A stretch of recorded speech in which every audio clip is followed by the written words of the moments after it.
ഇന്ത്യയിലേക്ക് വരികയുണ്ടായി. ആരും അറിയിക്കാതെ ഇത്ര സീക്രട്ട് ആയിട്ട് ഒരു മിഷൻ ചെയ്യണമെങ്കിൽ അതിന് കൊണ്ടുവന്ന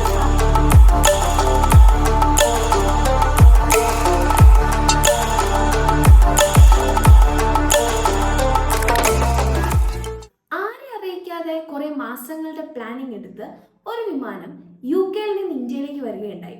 ആരും അറിയിക്കാതെ ഇത്ര സീക്രട്ട് ആയിട്ട് ഒരു മിഷൻ ചെയ്യണമെങ്കിൽ അതിന് കൊണ്ടുവരുന്ന സാധനം എന്ന് പറയുന്നത് ഭയങ്കര സെൻസിറ്റീവ് ആയിട്ടുള്ള ഒരു സാധനമായിരിക്കണം. അതിന് കൊണ്ടുവന്നത് ഏകദേശം 100 ടൺ സ്വർണ്ണമാണ്. UK-യിൽ നിന്ന് കൊണ്ടുവരുന്നത് UK-യിലെ സ്വർണ്ണമൊന്നുമല്ല, നമ്മുടെ സ്വന്തം ഇന്ത്യയുടെ സ്വർണ്ണമാണ് UK-യിൽ നിന്ന് കൊണ്ടുവന്നത്. നമ്മുടെ ഒരു സ്വർണം പണയം വെക്കുവോ വിൽക്കുവോ എന്തെങ്കിലും ചെയ്യുമ്പം അതിനെ നമ്മൾ മിക്കവാറും അത് തിരിച്ചെടുക്കുന്നത് വരെയോ അല്ലെങ്കിൽ വീണ്ടെടുക്കുന്നത് വരെയോ നമ്മൾ ഭയങ്കര ടെൻഷൻ ആയിരിക്കും, അല്ലെങ്കിൽ നമുക്ക് ഭയങ്കര ഒരു ബുദ്ധിമുട്ടായിരിക്കും അല്ലേ.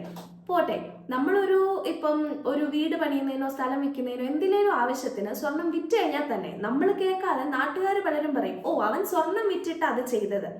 അതിൽ തന്നെ ഒരു കുറ്റം പോലെ അല്ലെങ്കിൽ നമ്മുടെ അഭിമാനത്തിന് ക്ഷത വെക്കുന്ന പോലാണ് പറയുന്നത്.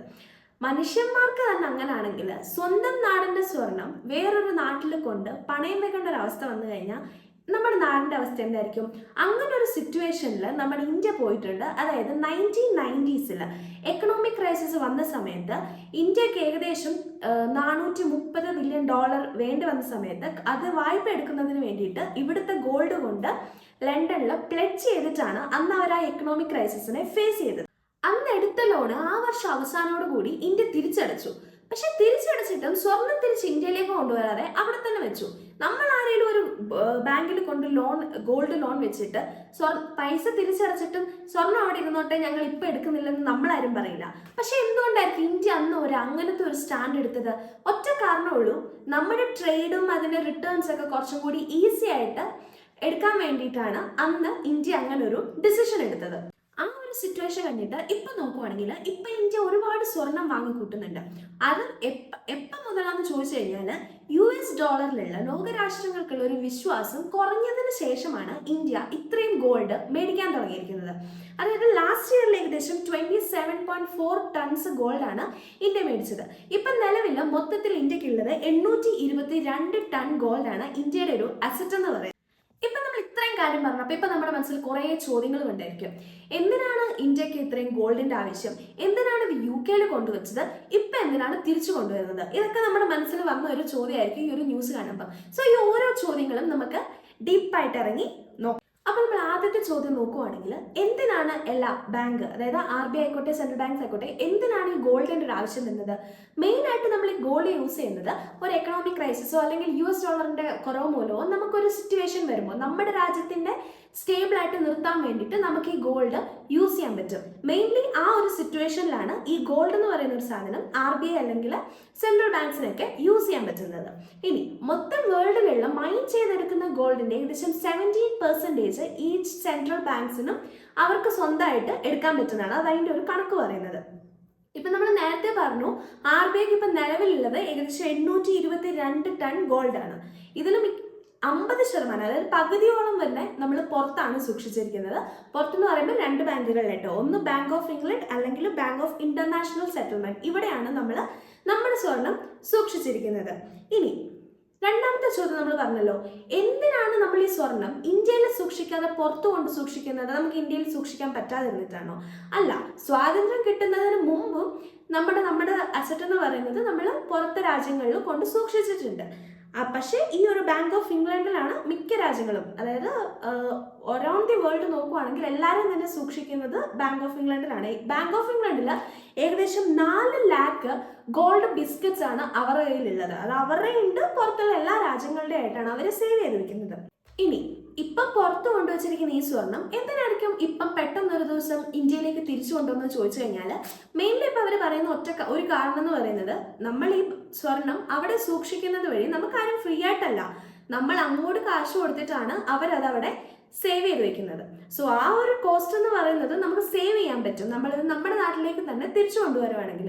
മെയിൻലി അതാണ്. പിന്നെന്ന് പറയുമ്പം ഇപ്പോഴത്തെ ഒരു സിറ്റുവേഷനിൽ എല്ലായിടത്തും യുദ്ധങ്ങളും പൊളിറ്റിക്കൽ പ്രശ്നങ്ങളും ഒക്കെ ഉണ്ടാവുന്നുണ്ട്. സോ ഒരു റിലേഷൻഷിപ്പിനെ അഫക്റ്റ് ചെയ്ത് കഴിഞ്ഞാൽ റിസ്ക് ഉണ്ടാവാനുള്ള സാധ്യതയുണ്ട് ഈ ഒരു ഗോൾഡിന് എന്ന് പറയുന്നത്. അതിനിപ്പോൾ ലേറ്റസ്റ്റ് ആയിട്ട് കുറേ എക്സാമ്പിൾസ് വന്നിട്ടുണ്ട്. അതായത് റഷ്യയുടെ കേസ് പറയുവാണെങ്കിൽ, റഷ്യയുടെ ഏകദേശം $300 ബില്യൺ UK ഈ ഒരു യുക്രൈൻ വാർ നടന്നതിന് ശേഷം വെസ്റ്റേൺ കൺട്രീസ് എന്ത് ചെയ്തു, അവർക്കത് ഫ്രീസ് ചെയ്ത് വെച്ചു. അതായത് നിങ്ങളുടെ സ്വർണം ഇനി നിങ്ങൾക്ക് യൂസ് ചെയ്യാൻ പറ്റില്ല എന്നാണ് അവർ പറഞ്ഞത്. അതുപോലെ തന്നെ അഫ്ഗാനിസ്ഥാനിൽ ഏകദേശം $7 ബില്യൺ US താലിബാൻ അവരെ അണ്ടർടേക്ക് ചെയ്തതിന് ശേഷം US ഫ്രീസ് ചെയ്ത് വെച്ചത്. സ്വന്തം അസറ്റ് അവർക്ക് യൂസ് ചെയ്യാൻ പറ്റില്ല എന്ന് പറയുന്ന ഒരു സിറ്റുവേഷൻ. നമ്മളിപ്പോൾ ബാങ്കിൽ വെച്ച പണയം നമ്മൾ ലോക്കറിൽ വെച്ച സ്വർണം നമ്മൾ തിരിച്ചു ചോദിക്കുമ്പോൾ ഇല്ല നിങ്ങൾക്ക് തരാൻ പറ്റില്ല എന്ന് ബാങ്കുകാർ പറയുന്ന ആ ഒരു സിറ്റുവേഷൻ. സോ ഇങ്ങനത്തെ കുറെ റിസ്ക് ഫാക്ടേഴ്സ് ഒക്കെ ഇപ്പം നിലവിൽ കണ്ടുകൊണ്ടായിരിക്കാം ചിലപ്പം ഇന്ത്യ ഉടനെ തന്നെ, അതായത് എപ്പോഴാണ് അതിൻ്റെ അർത്ഥം UK-യും ഇന്ത്യയും തമ്മിലുള്ള റിലേഷൻഷിപ്പിനെ അത് ബാഡായിട്ട് അഫക്റ്റ് ചെയ്യുമോ എന്നൊന്നും നമുക്ക് പറയാൻ പറ്റില്ല. പക്ഷെ ചിലപ്പോൾ ഒരു ഫ്യൂച്ചറിസ്റ്റിക് ആയിട്ടൊരു ഡിപ്ലോമാറ്റിക് മേ ബി അവർ ഡിസിഷൻ എടുത്തതായിരിക്കാം ഇപ്പോൾ ഈ സ്വർണം തിരിച്ച് ഇന്ത്യയിലേക്ക് കൊണ്ടുവരാനുള്ള റീസൺ. നമ്മൾ വീഡിയോയുടെ സ്റ്റാർട്ടിങ്ങിൽ പറഞ്ഞു ഇന്ത്യ ഇപ്പോൾ ഒരുപാട് സ്വർണം വാങ്ങിച്ച് കൂട്ടുന്നുണ്ടെന്ന്. അത് എന്തിനാണെന്ന് ചോദിച്ചു കഴിഞ്ഞാൽ ഇപ്പോൾ നമ്മൾ എന്തിനായിരിക്കും സ്വർണം ആയിക്കോട്ടെ സ്ഥലം ആയിക്കോട്ടെ എന്തും നമ്മൾ മേടിച്ചു വയ്ക്കുന്നത് നമ്മുടെ സെക്യൂരിറ്റി അല്ലെങ്കിൽ നമ്മുടെ ഒരു ഇതിനെ ഡൈവേഴ്സിഫൈ ചെയ്യാൻ വേണ്ടിയിട്ടാണ് നമ്മൾ ഇതെല്ലാം മേടിക്കുന്നത്. അതുപോലെ തന്നെ സ്വന്തം ഉള്ള റിസോഴ്സസിനെ കൂടുതൽ ഡൈവേഴ്സിഫൈ ചെയ്യാൻ വേണ്ടിയിട്ടാണ് ഇന്ത്യയും സ്വർണം മേടിക്കുന്നത്. അതായത് 2009 200 ടൺ ഗോൾഡാണ് ഇന്ത്യ IMF യൂസ് ചെയ്തിട്ട് മേടിച്ചത്. ഇന്റർനാഷണൽ മോണിറ്ററി ഫണ്ടിൽ നിന്ന് 200 ടൺ ഗോൾഡ് 2009 ഇന്ത്യ മേടിച്ചു. ഇപ്പൊ ഈ കൊണ്ടുവന്ന 100 ടൺ സ്വർണം എവിടെയായിരിക്കും സൂക്ഷിക്കാൻ പോകുന്നത്? RBIയുടെ തന്നെ മുംബൈയിലെയും നാഗ്പൂരിലെയും ഓഫീസിലാണ് ഇത് സൂക്ഷിക്കാൻ പോകുന്നത്. അതുകൂടാതെ ഇപ്പൊ ഈ ഗോൾഡ് കൊണ്ടുവരുന്നതിന് പിന്നിൽ ഒരുപാട് കാരണങ്ങളും ഉണ്ടായിരിക്കും അല്ലെ. അതായത് നമ്മൾ നേരത്തെ പറഞ്ഞു 1990s നമുക്ക് ഈ ക്രൈസിസ് ഫേസ് ചെയ്തപ്പോൾ നമ്മൾ അവിടെ കൊണ്ടുപോയി പ്ലെഡ്ജ് ചെയ്ത സ്വർണം അതൊരുമാതിരി നമുക്കൊരു ഇമോഷണലി നമ്മൾ കണക്ട് ചെയ്യുമ്പോൾ നമുക്കൊരു ഭയങ്കര വിഷമമുള്ള കാര്യമാണ്. തിരിച്ച് ആ സ്വർണം ഇത്രയും വർഷങ്ങൾക്ക് ശേഷമാണെങ്കിൽ പോലും തിരിച്ച് സ്വന്തം നാട്ടിലേക്ക് വരുമ്പോൾ അത് ബാക്കി രാജ്യങ്ങളിലേക്ക് ഒരു ഷോ ഓഫ് പോലെ കാണിക്കുന്നതാണ് നമുക്ക് പറയാൻ പറ്റുന്നത്. അത് അഭിമാനത്തോടെ ചെയ്യുന്ന ഒരു കാര്യമാണ്. നമ്മളിപ്പോൾ വീഡിയോയുടെ സ്റ്റാർട്ടിങ്ങിൽ പറഞ്ഞു ഇന്ത്യ ഇപ്പോൾ ഒരുപാട് സ്വർണം വാങ്ങിച്ചു കൂട്ടുന്നുണ്ടെന്ന്. എന്തിനായിരിക്കും ഇന്ത്യ സ്വർണം വാങ്ങിച്ചു കൂട്ടുന്നത്? ഇന്ത്യ സ്വർണം വാങ്ങിക്കുന്നവിടെ നിൽക്കട്ടെ, നമ്മൾ എന്തിനായിരിക്കും സ്വർണ്ണം ആയിക്കോട്ടെ സ്ഥലം ആയിക്കോട്ടെ നമ്മൾ എന്തിനാ ഇതൊക്കെ മേടിക്കുന്നത്? നമ്മുടെ കയ്യിലുള്ള റിസോഴ്സസിനെ കൂടുതലായിട്ട് ഇൻക്രീസ് ചെയ്യാൻ വേണ്ടിയിട്ടാണ് നമ്മൾ മേടിക്കുന്നത്. സോ അത് തന്നെയാണ് ഇന്ത്യ അല്ലെങ്കിൽ RBI ചെയ്യുന്നത്. കൂടുതൽ ഗോൾഡ് മേടിക്കുന്നത് വഴി ഉള്ള റിസോഴ്സസിനെ കൂടുതൽ ഡൈവേഴ്സിഫൈ ചെയ്യുക എന്നുള്ളൊരു ഇതിനാണ് കൂടുതൽ സ്വർണം മേടിക്കുന്നത്. അപ്പോൾ നമ്മൾ പറഞ്ഞ പോലെ ഈ 100 ടൺ സ്വർണം ഇപ്പോൾ കൊണ്ടുവന്ന സ്വർണം സൂക്ഷിക്കുന്നത് RBIയുടെ ഓഫീസിലായിരിക്കും. മുംബൈയിലും നാഗ്പൂരിലുമായിട്ടായിരിക്കും ഇത് സ്റ്റോർ ചെയ്ത് വെക്കാൻ പോകുന്നത്. ഇപ്പം ഈ സ്വർണം കൊണ്ടുവന്നതൊക്കെ നമ്മൾ ഇവർ പ്ലാനിങ് ഒക്കെ ചെയ്ത് ഇങ്ങനെയൊക്കെ നമ്മൾ അറിഞ്ഞത്. പക്ഷെ 1990 ഇവർ ഈ സ്വർണം അങ്ങോട്ട് കൊണ്ടുവന്ന സിറ്റുവേഷനിൽ ഒരു ഇൻട്രസ്റ്റിംഗ് ആയിട്ടുള്ള ഒരു സംഭവം നടന്നിട്ടുണ്ട്. എന്താണെന്ന് വെച്ച് കഴിഞ്ഞാൽ അന്ന് നമ്മളെപ്പോലെ ഇപ്പോഴത്തെ ഫുള്ള് മീഡിയയോ അങ്ങനെ സോഷ്യൽ നെറ്റ്വർക്ക്സ് ഒന്നുമില്ല. അപ്പം ഇവർ ഒരു വണ്ടിയിൽ ഇത്രയും ഗോൾഡും അതുപോലെ തന്നെ ഏകദേശം 10-12 സെക്യൂരിറ്റി ഗാർഡ്സിനെ വെച്ചിട്ടാണ് ഈ ഗോൾഡ് പോകുന്നത്.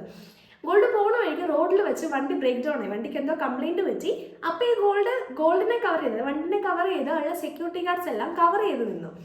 ഇപ്പോഴത്തെ ഒരു സിറ്റുവേഷനിലാണെങ്കിൽ നമുക്ക് ഊഹിക്കാവുന്നുള്ളൂ. എല്ലാവരും മൊബൈലുമായിട്ട് വരുന്നു, എന്താ പ്രശ്നം അതിൻ്റെ അകത്ത് തന്നെ വണ്ടിക്കകത്ത് തന്നെ.